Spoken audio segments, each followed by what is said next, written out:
அஸ்ஸலாமு அலைக்கும் guys, welcome back to my channel. இன்றைக்கி நான் எக் ஃப்ரை தான் பண்ண போகிறேன். எக்கை வச்சு எப்படி 65 பண்ணலான்றதை பார்க்கலாம் வாங்க.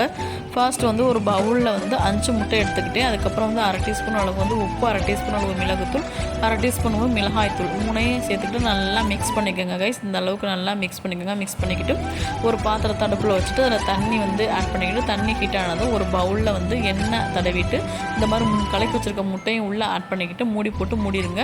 5 நிமிஷம் 10 நிமிஷத்துக்கு அப்புறம் திறந்து பாருங்கள் கைஸ். இந்த மாதிரி விட்டுட்டு கரண்டி இல்லைனா கத்தி இந்த மாதிரி விட்டு பாருங்கள்.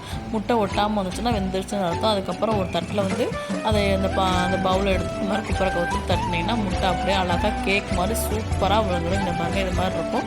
இதுக்கப்புறம் குட்டி குட்டி பீஸாக நல்லா கட் பண்ணிக்கங்க. கட் பண்ணிக்கிட்டு ஒரு பவுலில் வந்து மிளகாய்த்தூள் 1 ஸ்பூன், கரம் மசாலா 1 ஸ்பூன், இஞ்சி பூண்டு பேஸ்ட் 1 ஸ்பூன், கார்ன்ஃப்ளவர் மாவு, அரிசி மாவு, ஜீரகத்தூள், மிளகுத்தூள், இது எல்லாத்தையும் ஒவ்வொரு ஸ்பூன் நான் எடுத்துருக்கேன் 5 முட்டைக்கு.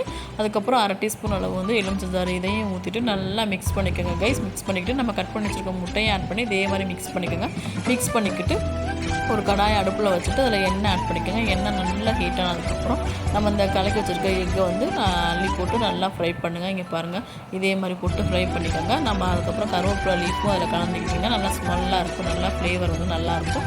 அதில் கலந்துக்கிட்டு இதே மாதிரி வந்ததுக்கப்புறம் பிளேட்டை வச்சு எடுத்துக்கோங்க. இங்கே பார்த்திங்களா எவ்வளோ சூப்பராக இருக்குது பார்த்துக்கோங்க, எவ்வளோ ஸ்பான்ச்சாக எவ்வளோ சூப்பராக இருக்குது பார்த்துக்கோங்க. நல்லா ஸ்மூத் அண்ட் சாஃப்டாக கிடைக்கும் கைஸ். பிள்ளைங்க வந்து நல்லா விருப்பப்பட்டு சாப்பிடுவாங்க.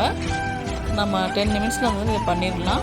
நம்ம வந்து சிக்கன் கடைக்கு போய் சிக்கன் வாங்கி இது பண்ணிக்கிட்டு இருக்கிறதுக்கு நம்ம எக் வச்சு பண்ணி கொடுத்தோம்னா நல்லா லைக் பண்ணி சாப்பிடுவாங்க.